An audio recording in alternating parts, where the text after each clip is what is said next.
Hello, so I'm in one of my favourite places in the world, which is the North Cornish coast.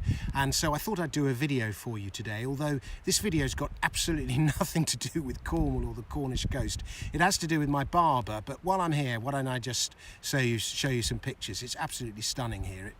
It looks like the set of Game of Thrones or something.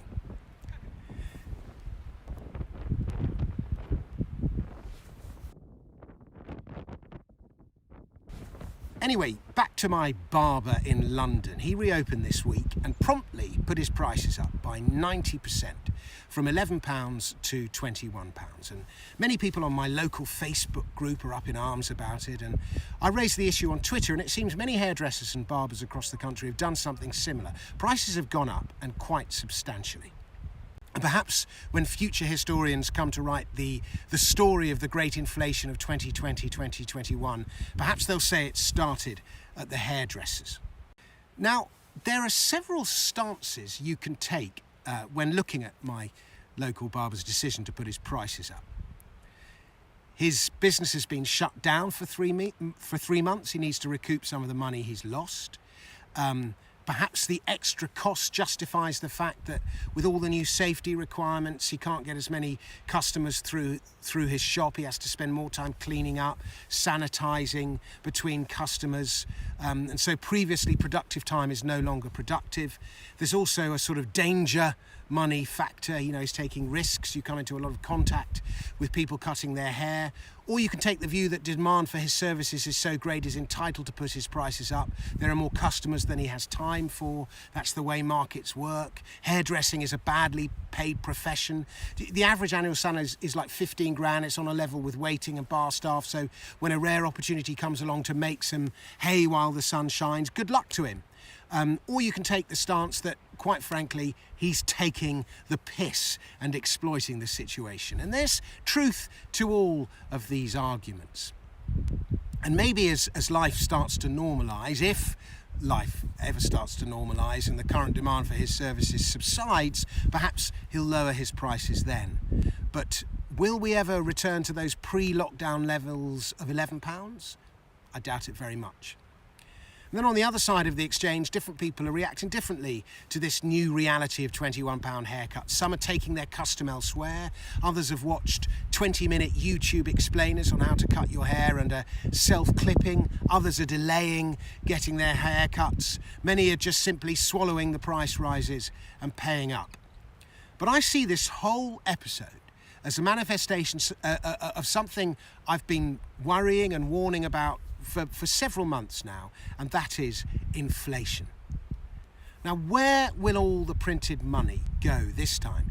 COVID-19 and the government intervention and the money printing that have followed have created colossal economic distortion and dislocation.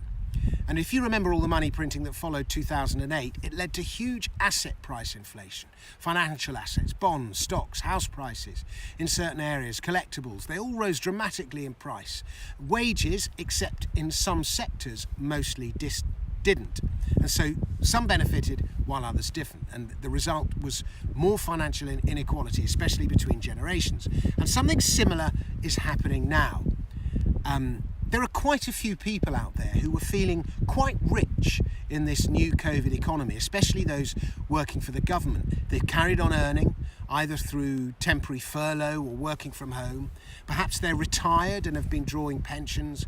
For whatever reason, their income hasn't changed.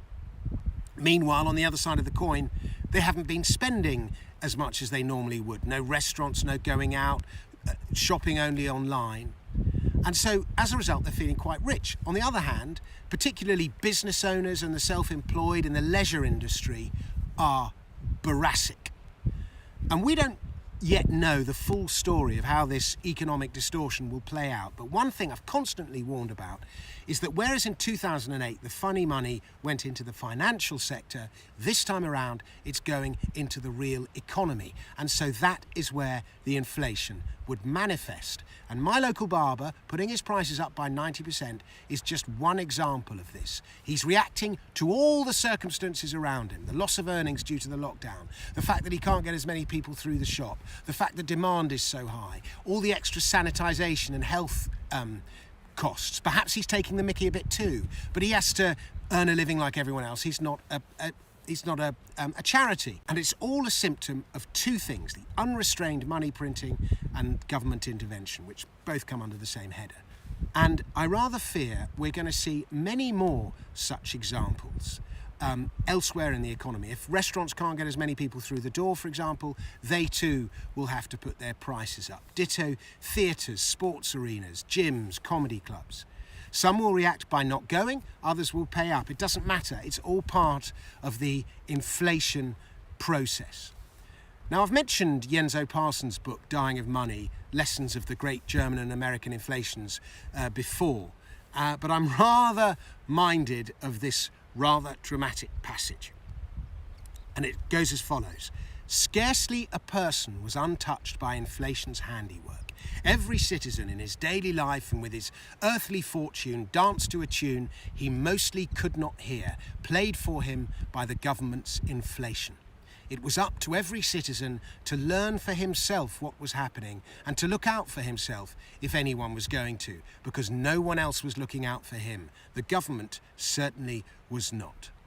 And I rather expect the eventual response to the inflation, assuming it gets worse, will be to try and manage it via taxation and price controls rather than address the root cause, which is printing money.